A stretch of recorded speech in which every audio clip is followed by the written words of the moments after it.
नमस्कार, बहुत स्वागत है आप सभी का। मैं हूं आपके साथ ज्योति यादव। पीएम मोदी ने पंबन वर्टिकल लिफ्ट सी ब्रिज का उद्घाटन किया और तटरक्षक बल के जहाज को हरी झंडी दिखाई। पीएम मोदी ने रामेश्वरम तांबरम एक्सप्रेस को भी हरी झंडी दिखाकर रवाना किया। इस ब्रिज में एक स्वचालित इलेक्ट्रोमैकेनिकल लिफ्ट सिस्ट भी है और जो कि इसे 17 मीटर ऊपर उठाने में मदद करेगा। इसके बाद पीएम मोदी ने कहा कि कई दशकों से पंबन ब्रिज की मांग हो रही थी और आपके आशीर्वाद से हमें इस कार्य को पूरा करने का सौभाग्य मिला है।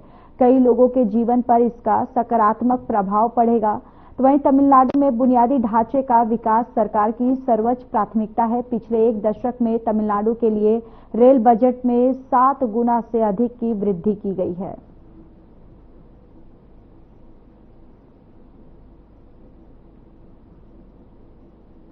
तमिलनाडु का इंफ्रास्ट्रक्चर भारत सरकार की प्रायोरिटी है।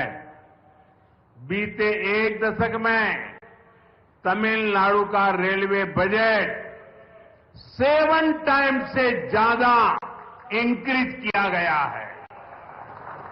நண்பர்களே, தமிழ்நாட்டின் கட்டமைப்பு தான் பாரத அரசின் முதன்மை.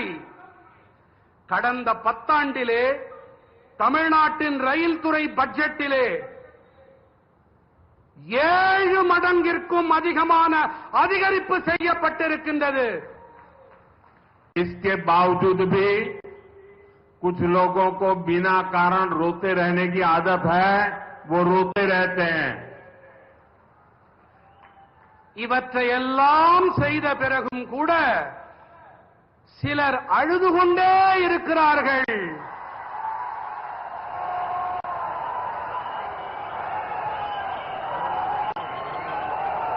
அவர்களால் அழ மட்டுமே முடியும்.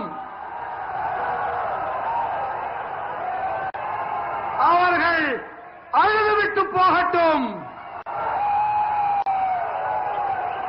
2014 से पहले रेल प्रोजेक्ट के लिए हर साल सिर्फ ओनली 900 करोड़ रुपीज ही मिलते थे।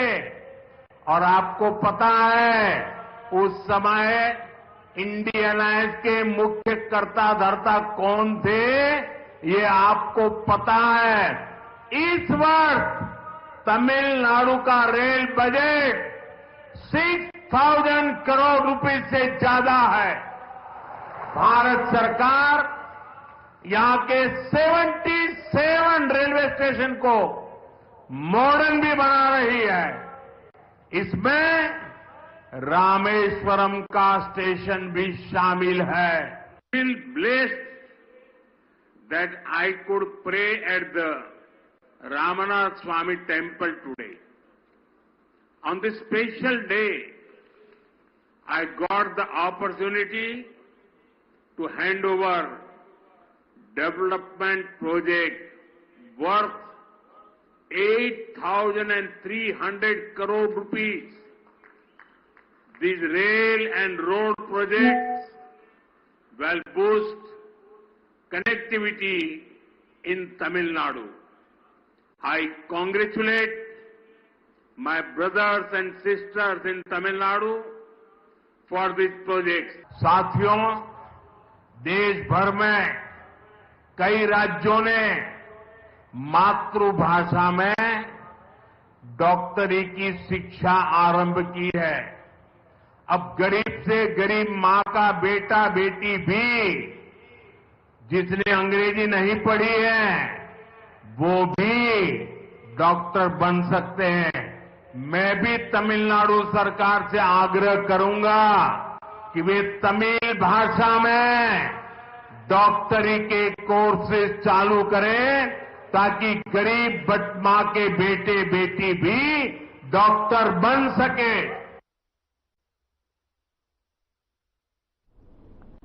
सीएम योगी ने गोरखपुर औद्योगिक विकास प्राधिकरण में सुपर मेगा प्रोजेक्ट के अंतर्गत 1,200 करोड़ की लागत से 30 एकड़ में विस्तृत अनाज आधारित और आपको बताते चले कि डिजिटली प्लांट का भी लोकार्पण किया है। सबसे पहले तो मैं आप सभी को आज रामनवमी की बधाई देता हूं और रामनवमी के अवसर पर गोरखपुर में एक नया उद्योग कियान डिस्टिलरीज के रूप में आज लोकार्पित हो रहा है। इसकी भी मैं आप सभी को, गोरखपुर वासियों को, जो लोग यहां रोजगार और नौकरी प्राप्त करेंगे, उन सबको हृदय से बधाई देता हूं और अपनी शुभकामनाएं देता हूं। ये केवल एक डिस्टिलरीज नहीं है,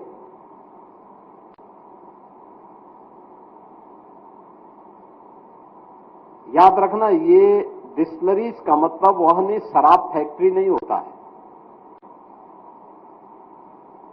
एक इथेनॉल प्लांट है। इथेनॉल का उपयोग अब विदेशी मुद्रा को बचाने में उपयोग हो रहा है।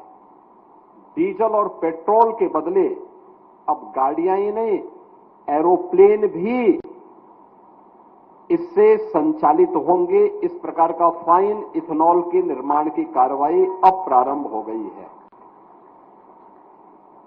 आज के दिन पर भारत 7 से 8 लाख करोड़ रुपए का डीजल और पेट्रोल खरीदता है। अगर हमारे किसानों के उत्पाद का उपयोग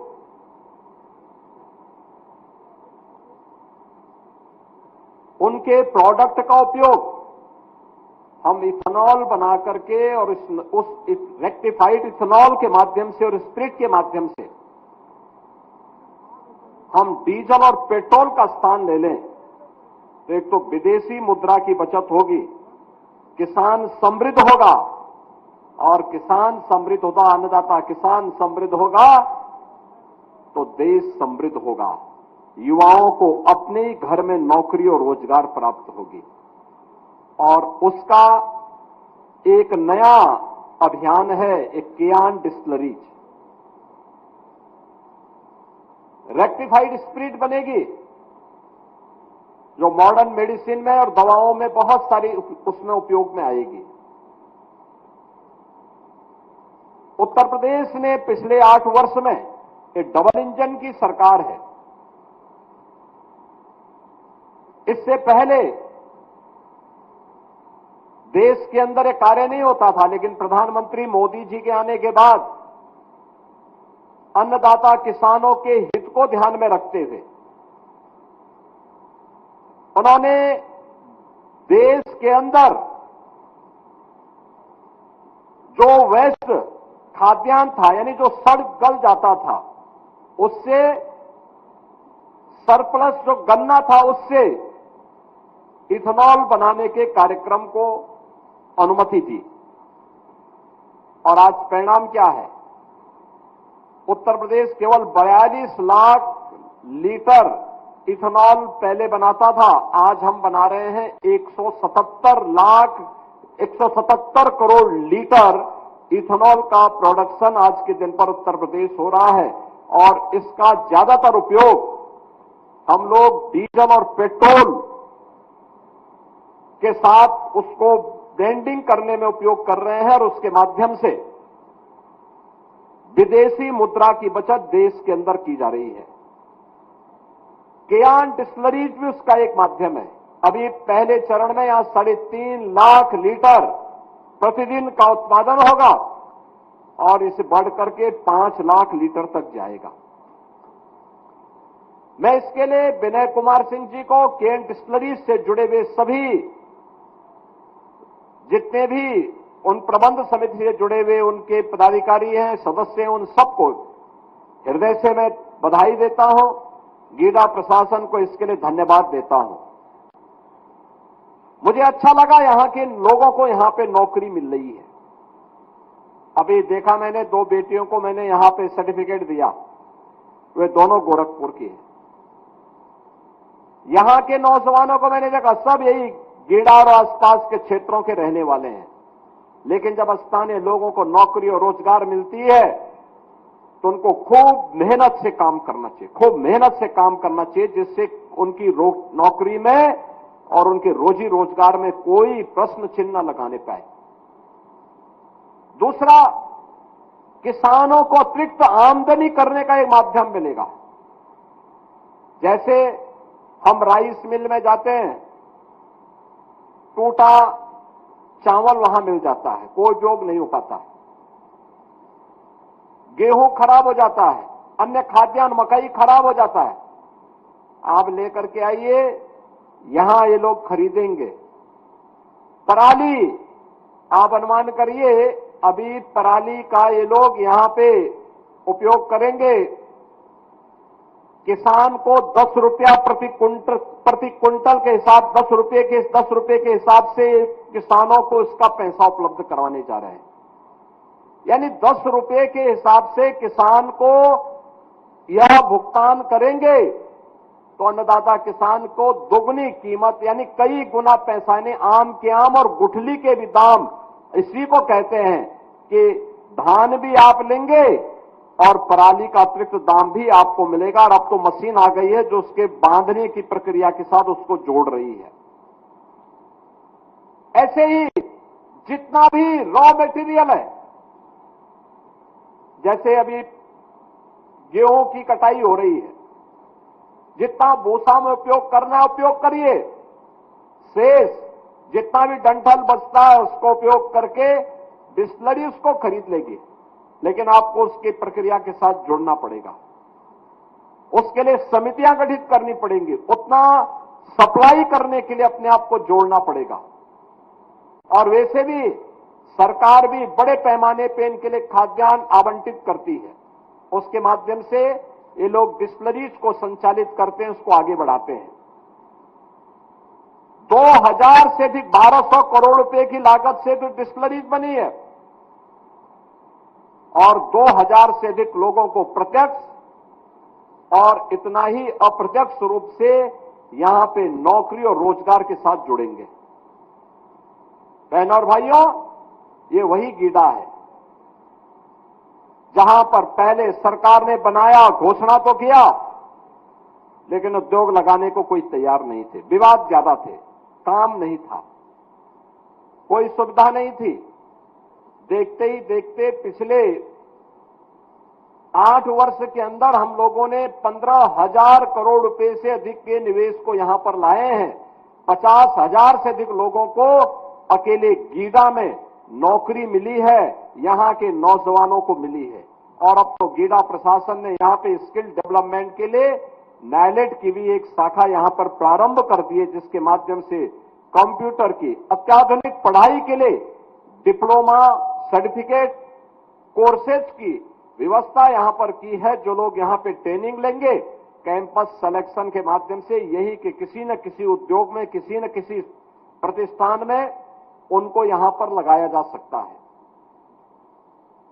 अनेक उद्योग इस दौरान यहां पर आए हैं और अभी तो नई चीजें आ रही हैं। प्लास्टिक पार्क भी आ रहा है, गारमेंट्स पार्क भी आ रहा है, प्लेटेड फैक्ट्रीज का कॉम्प्लेक्स भी यहां पे बनने जा रहा है। अन्य नई चीजें यहां पर आ रही हैं, बहुत सारी ऐसी चीजें आ रही हैं। अब लोग, मैं देखता हूं लखनऊ में मेरे पास अनेक लोग आते हैं, कहते हैं साहब हम गोरखपुर में निवेश करना चाहते हैं, गीडा में निवेश करना चाहते हैं। यानी लोगों के दिलो दिमाग में आया है कि यूपी में या गोरखपुर में निवेश आज के दिन पर सुरक्षा की गारंटी भी है, न केवल व्यक्ति की बल्कि उसकी पूंजी की सुरक्षा की गारंटी भी देने वाला यह क्षेत्र बन चुका है। और इसीलिए बलिया से आकर के गोरखपुर में इतना बड़ा निवेश विनय कुमार सिंह जी ने किया। मैं इसके लिए उनको और उनके परिवार के सदस्यों को हृदय से धन्यवाद देता हूं। अच्छे ढंग से व्यवसाय की पहली शर्त होती है विश्वास। उस विश्वास पर खरा उतरने के लिए हमें कार्य करना होगा। उपभोक्ता हो या फिर सरकारी मशीनरी, उनके उस विश्वास पर खरा उतरना, सरकार के जो नियम कानून है उनका पालन करना हर हाल में। और आज तो टेक्नोलॉजी इतनी इंप्रूव हो चुकी है, हम थोड़ा भी उपयोग कर लें, हर उद्योग जीरो लिक्विड डिस्चार्ज पर जा सकता है। हमें निवेश करना है, उद्योग लगाने हैं, लेकिन पर्यावरण को बचाने के लिए भी टेक्नोलॉजी का उपयोग करना है। हमें ग्रीन एनर्जी की तरफ जाना है। जो भी हमारे पास खाली स्पेस है, हम सोलर पैनल लगा करके उसके माध्यम से सोलर एनर्जी का उपयोग भी करें। अपने यहां टेक्नोलॉजी का उपयोग करके जीरो लिक्विड डिस्चार्ज पर जाकर के कोजन प्लांट के साथ जुड़े। अपनी आवश्यकता की पूर्ति हम स्वयं ऊर्जा की कर सकते हैं और आसपास के क्षेत्र को भी जगमगा सकते हैं। हमें धरती माता की सेहत का भी ध्यान रखना है और अपनी, जैसे हर शरीर के अंदर धमनियों का काम रक्त बहानियां होती हैं, वैसे ही हमें धरती के अंदर रक्त बहानी की तरह नदियां संचार का काम करती है। उन नदियों को भी सुरक्षित और संरक्षित रखने के लिए कार्य करना होगा। गीडा के सामने सबसे बड़ा चैलेंज होगा सीटीपी को समय से लगाना। आमी नदी की अविरलता और निर्मलता हर हाल में बनी रहे, इस पर भी कार्य करना, क्योंकि यहां के पशुपालकों के लिए, यहां के अन्नदाता किसानों के लिए वह एक जीवन रेखा है और उस जीवन रेखा को बनाए रखने के लिए हमारे स्तर पर प्रयास होना चाहिए। आज यहां पर जिस प्रकार का निवेश आ रहा है, इस निवेश के लिए और यहां पर रोजगार देने के जो कार्यक्रम प्रारंभ हुए हैं, इसके लिए भी यहां के जनप्रतिनिधिगण, प्रशासन, गीडा प्रशासन और यहां की जनता जनार्दन, इन सबका जो सम्मिलित प्रयास है वो अत्यंत सराहनीय है। मैं आज के इस अवसर पर केआन डिस्टिलरीज के शुभारंभ के अवसर पर श्री विनय कुमार सिंह जी और उनके पूरे परिवार वालों को, इस कंपनी से जुड़े हुए सभी सदस्यों को हृदय से बधाई देता हूं। आप सबको रामनवमी की हृदय से बधाई और शुभकामनाएं आप सबके प्रति व्यक्त करते हुए विकास का एक क्रम निरंतर आगे चलता रहेगा, इस विश्वास के साथ आप सबके प्रति मैं अपनी शुभकामनाएं भी व्यक्त करता हूं। धन्यवाद। जय हिंद। महाराज जी का कृपा दृष्टि, महाराज जी के सानिध्य में हम देखा थी बहुत टाइम से, जे रहल आगे बढ़ल, जे रहल वो बन गई। महाराज जी कबो केहू के त्यागना नहीं, महाराज जी सबके साथ लेके चलना। गोरक्षनाथ बाबा के कृपा बा, यही पूज्य महाराज जी, बड़े महाराज जी जैसन, और यशस्वी प्रधानमंत्री मोदी जी के मार्गदर्शन में महाराज जी का काम करत रहन, पूरा देश देखा था। महाकुंभ देश देख ले, श्री राम मंदिर देश देख ले, बाबा विश्वनाथ, अब मथुरा देखा था, सड़क, ई गीडा इंडस्ट्रियल एरिया, ये जो धरती पे बैठल बाड़ा सब लोग, ये जो जमीन है जहां आप लोग बैठे हैं, जहां आज लाखों लोगों को रोजगार मिल रहा है, ये जमीन पिछली सरकार में यहां पे स्लॉटर हाउस बनने वाला था, कसाई खाना, ये सोच रहल पिछली सरकार कर पूज्य महाराज जी आके आज एक लाखों लोगन के रोजगार देना। और ऐसे में एक ऐसा व्यक्ति जिनका नाम बा श्री विनय कुमार सिंह जी, एक शांत स्वभाव के, थोड़ा सा शरीर से हष्ट पुष्ट, इनकर बात बताई आप लोगन के थोड़ा, ये का कहले रहना हमरे साथ 2 साल पहले। वहां आने से पहले ये जानो कि ये व्यक्ति सूट बूट पहन के यहां महाराज जी के बगल में बैठे हैं, ये कौन है? 1200 रुपए में ये आदमी नौकरी करते थे दिल्ली में। सोचो 1200 रुपए में नौकरी करने वाला व्यक्ति आज 1200 करोड़ का ये डिस्टिलरी प्लांट, इतना बड़ा इथेनॉल प्लांट लगा दिए। जय हो महाराज जी आपकी।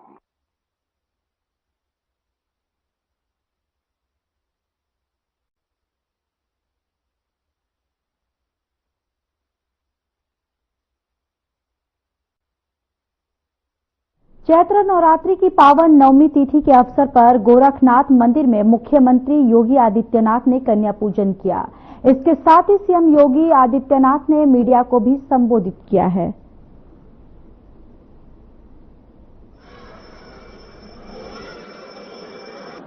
मित्रों, बसंतीय नवरात्रि की आज 9वीं तिथि है। जगतजननी मां भगवती की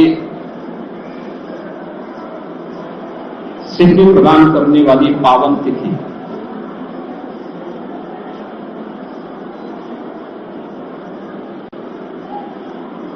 चैत्र शुक्ल प्रतिपदा से लेकर के 9वीं तक जगतजननी मां भगवती के 9 अलग अलग स्वरूपों की पूजा सनातन धर्मावलंबी करता है। और आज कन्या पूजन के साथ वासंतीय नवरात्रि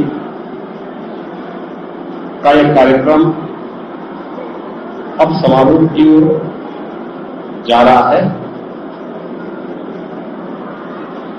ये मेरा सौभाग्य है कि मैंने अभी देवी स्वरूपा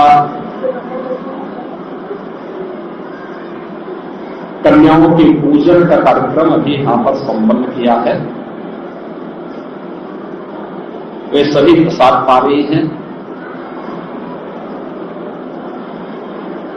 भारत की सनातन धर्म की समृद्ध परंपरा में मातृशक्ति के प्रति श्रद्धा और सम्मान का भाव